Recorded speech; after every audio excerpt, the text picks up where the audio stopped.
Le complexe militaro-industriel s'aggrave. Un article du New York Times met en lumière la nature évolutive de cette entité néfaste.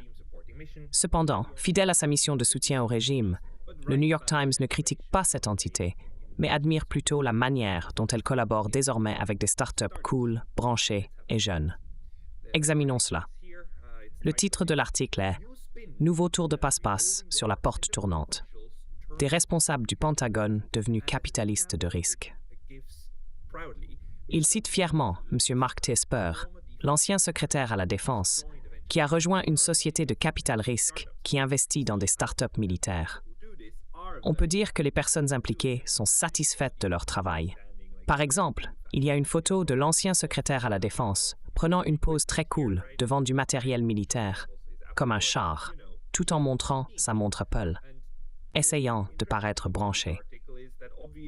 Ce qui est intéressant dans cet article, c'est qu'il suggère que le complexe militaro-industriel est en pleine transformation. Les officiers à la retraite et les responsables de la défense qui partent rejoignent de plus en plus des sociétés d'investissement qui font pression sur le gouvernement pour qu'il alloue plus de fonds aux startups de technologie de défense. Cette nouvelle tendance s'éloigne des bénéficiaires traditionnels comme Lockheed Martin et Raytheon. Au lieu de cela, elle favorise de nouvelles entreprises du secteur privé qui peuvent développer des armes de destruction massive, susceptibles de tuer des dizaines ou des centaines de milliers de personnes loin des côtes des États-Unis.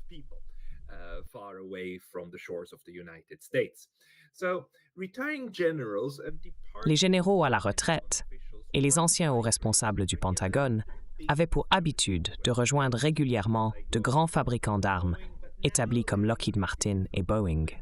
Cependant, ils rejoignent de plus en plus des sociétés de capital risque. Ils ne vont pas directement dans les startups. À la place, ils se dirigent vers les sociétés de capital risque qui financent ces startups. Ces firmes ont investi des milliards de dollars dans des startups de style Silicon Valley qui offrent au Pentagone de nouveaux outils de combat tels que des drones tueurs autonomes. C'est un changement considérable. Par le passé, sous l'administration Obama, les décisions concernant les cibles en Afghanistan et le potentiel de dommages collatéraux devaient être prises par des humains. Mais maintenant, les drones tueurs autonomes deviennent la norme. Ces outils d'IA sont conçus pour prendre des décisions de ciblage de manière indépendante. Ils développent également des jets hypersoniques et du matériel de surveillance spatiale. C'est là que les nouvelles startups entrent en jeu. Ces startups tendances peuvent produire des armements avancés que les plus grandes corporations plus anciennes peuvent être trop lentes à développer. Ce passage au secteur privé est un indicateur de la manière dont les États-Unis tentent de devenir plus agiles pour exploiter les avancées technologiques, dans le but d'améliorer leurs capacités militaires. L'article discute de la manière dont cette tendance se déroule déjà avec l'implication de grands noms établis.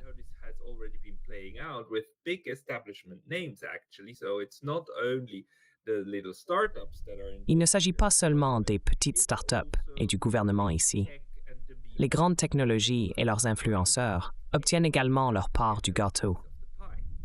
Le New York Times a identifié au moins 50 anciens responsables du Pentagone et de la sécurité nationale, la plupart ayant quitté le gouvernement fédéral au cours des 5 dernières années, qui travaillent maintenant dans le capital risque ou le capital investissement, lié à la défense en tant que cadre ou conseiller.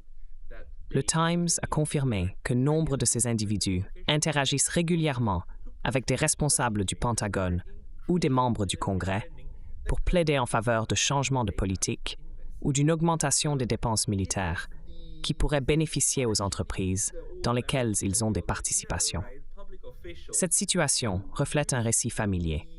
Les fonctionnaires, qu'ils soient élus ou nommés, servent dans leur capacité, puis après avoir quitté leurs fonctions, obtiennent des postes bien plus lucratifs au sein des conseils d'administration des entreprises. Ces entreprises fournissent la technologie que dans leurs anciens rôles, ces individus étaient censés réguler ou avec lesquels ils avaient déjà facilité des investissements. Dans d'autres pays ou dans d'autres circonstances, un tel comportement pourrait être considéré comme des cas flagrants de corruption et de pot de vin. Cependant, dans ce système, tout est légal en raison du cadre juridique environnant. Ainsi, bien que rien d'illégal ne se produise, cela semble hautement immoral. Nous pouvons nous attendre à voir plus de cela, surtout lors de grands rassemblements comme ceux que nous observons ici.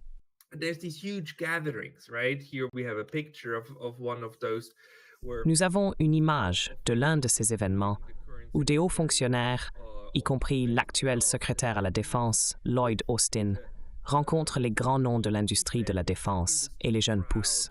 Les gens se serrent la main et échangent des cartes de visite. Le voici, l'actuel secrétaire à la Défense, se mêlant à tous ces gens. Cette nouvelle génération de capitalistes de risque a des incitations significatives à exploiter le réseau de contacts gouvernementaux et militaires, beaucoup parmi eux ayant précédemment aidé à faire avancer leur carrière. Les personnes avec qui vous avez travaillé auparavant, que vous connaissez toujours, vous les contactez maintenant et dites « Regardez, j'ai investi une somme substantielle d'argent dans cette entreprise parce qu'elle est exceptionnelle et qu'elle crée tous ces super drones tueurs. Vous devriez vraiment acheter plus de drones tueurs. S'il vous plaît, achetez les drones tueurs.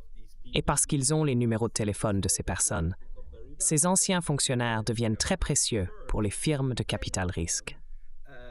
Ces firmes comptent sur le succès des entreprises dans lesquelles elles investissent.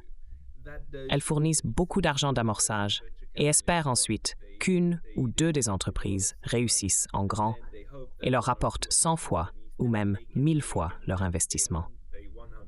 Mais elles le font aussi par la porte dérobée, en embauchant des gens qui peuvent alors appeler d'autres pour dire « Hey, vous devriez vraiment acheter cet équipement ou donner un contrat à ces gens. »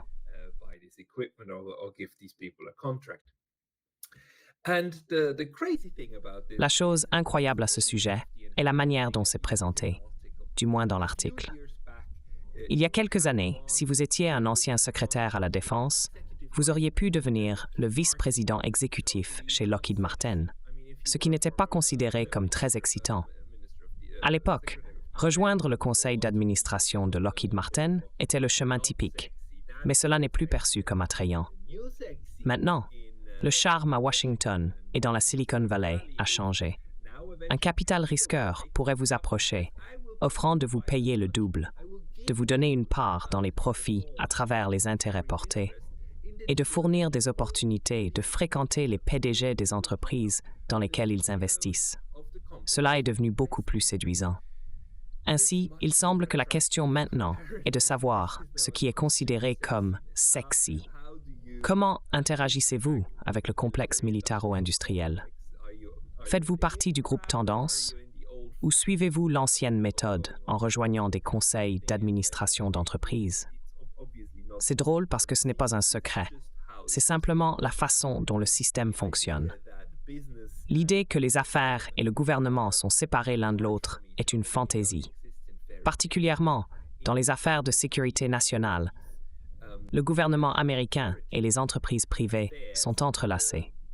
Ils ne travaillent pas seulement étroitement ensemble, mais souvent, ce sont les mêmes personnes qui circulent entre eux. Il est crucial de comprendre cela à propos de la méthode américaine de production d'équipements militaires et, bien sûr, de son utilisation. Après tout, en ce qui concerne l'équipement militaire, vous devez l'utiliser pour avoir une raison de le renouveler.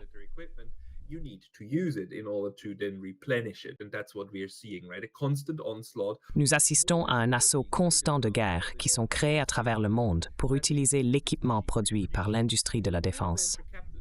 Les capitalistes de risque prétendent qu'ils utilisent leur accès pour influencer le Pentagone afin d'allouer plus de fonds aux technologies émergentes.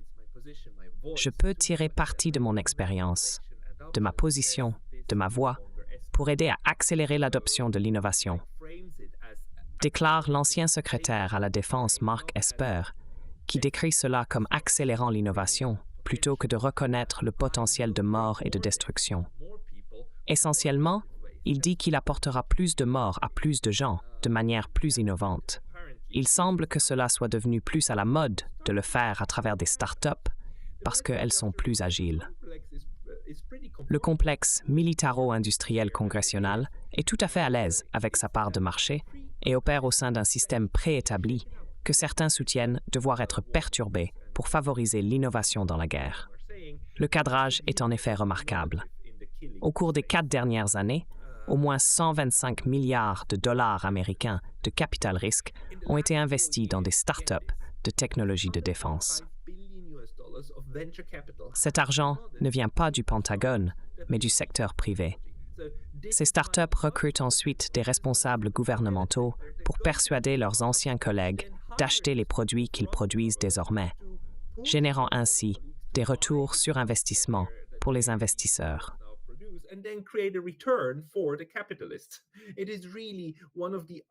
C'est vraiment l'une des facettes les plus laides du capitalisme.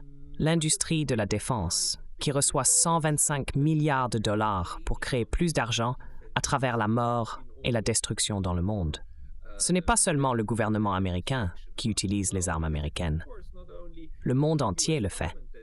Le gouvernement américain encourage même les gouvernements étrangers à acheter leurs armes, contribuant ainsi à un système de militarisme.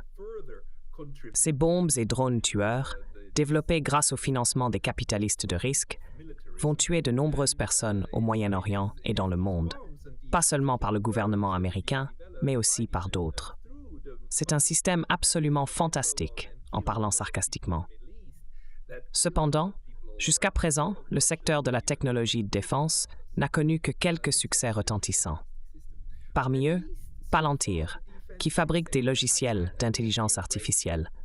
Non pas des logiciels utilisés pour tuer artificiellement, mais des logiciels qui ont été utilisés dans la guerre, et qui est entré en bourse en 2020. Et SpaceX d'Elon Musk, qui a une valorisation boursière de plus de 175 milliards de dollars, supérieure à la capitalisation boursière de Lockheed Martin, le plus grand entrepreneur militaire du monde. On pense généralement à SpaceX comme cette super start-up qui envoie des fusées dans l'espace et les ramène. Et tout est super génial, axé sur l'aller sur Mars. Mais il ne s'agit jamais seulement d'aller sur Mars. Il y a toujours une composante militaire.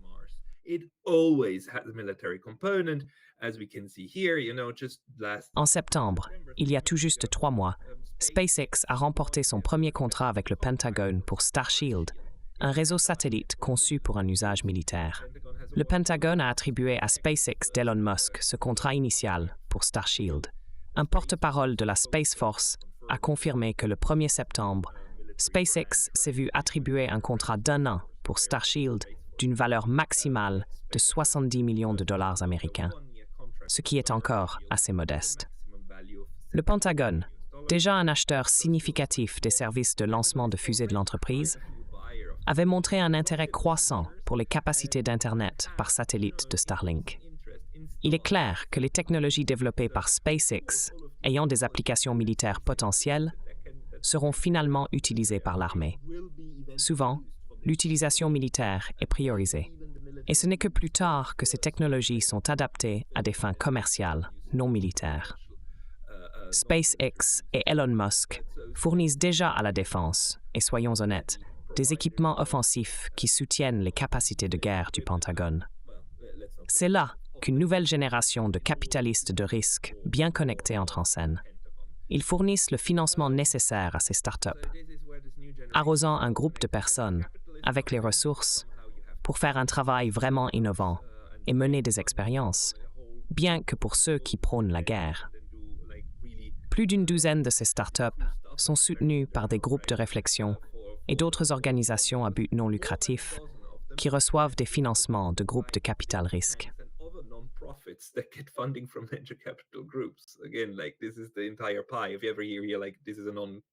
Encore une fois, c'est la totalité du gâteau. Si vous entendez jamais « c'est une organisation à but non lucratif qui fait X, Y, Z », cela ne signifie pas nécessairement que c'est une entreprise humaniste. Les groupes de réflexion et les organisations à but non lucratif aident souvent juste dans le cadre d'un stratagème pour transformer les fonds publics en capacité de destruction de l'État. Et bien sûr, il y a toujours du profit privé dans un système capitaliste. L'article est en fait assez long. Ainsi, lors du Forum annuel de la Défense nationale Reagan, nous voyons des photos de personnes très soignées, en beaux uniformes et en bons costumes, qui se réunissent pour créer le potentiel de mort et de destruction qui sera déversé sur la tête d'autres personnes, pendant qu'ils profitent de dîners somptueux et gagnent de l'argent. M. Philippone, un autre belliciste, a dit qu'il n'était même pas un lobbyiste parce qu'il n'est pas payé pour du travail de plaidoyer. Et cela ne représente pas au moins 20% de son temps, qui est le seuil de divulgation selon la loi fédérale. Presque aucun des capitalistes de risque qui promeuvent la technologie de défense n'est enregistré en tant que lobbyiste. Donc, en plus des milliers de lobbyistes qui essayent officiellement d'influencer le Congrès et l'administration pour acheter certains équipements, il y en a beaucoup d'autres qui opèrent sous le radar.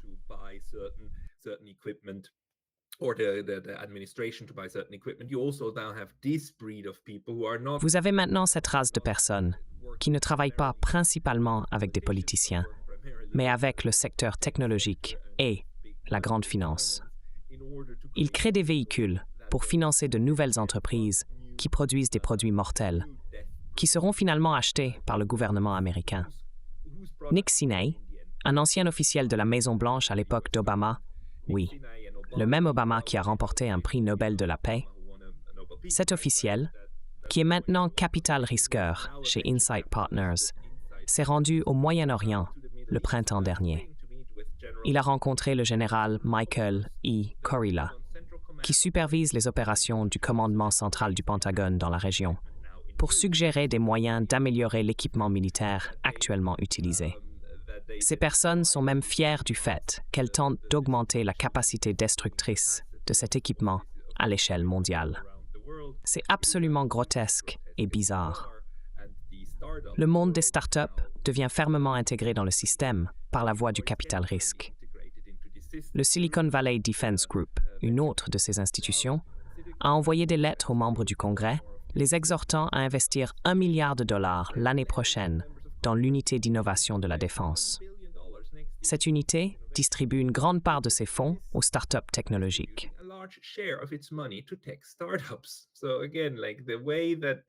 La manière dont ces institutions travaillent ensemble est significative. Le Congrès et le Pentagone investissent tous deux directement de l'argent qui finit par revenir dans les poches de ceux qui l'ont initialement financé. La capacité des États-Unis à faire cela est immense et c'est hautement immoral. Pourtant, cette pratique est devenue à la mode et les anciens secrétaires à la Défense n'ont aucun problème à être associés à cela. En fait, ils en tirent fierté. Alors que de nombreuses startups n'ont pas encore reçu de financements gouvernementaux substantiels, certaines commencent à récolter des récompenses significatives. Par exemple, Anduril a obtenu un contrat pouvant atteindre $1 milliard avec le commandement des opérations spéciales des États-Unis. Hermes, la start-up de jet hypersonique, qui compte parmi ses investisseurs la société de Mme Donnelly, ainsi que des fonds créés par l'investisseur Peter Thiel et Sam Altman, le PDG d'OpenAI, a récemment décroché un important contrat avec l'unité d'innovation de la défense. Donc ça fonctionne, et c'est de plus en plus efficace. Le complexe militaro-industriel devient plus complexe, intégrant davantage d'entités, y compris des startups et des individus talentueux issus d'universités prestigieuses comme le MIT. Ces personnes, capables de créer des technologies incroyables, sont recrutées constamment pour développer davantage d'instruments de guerre.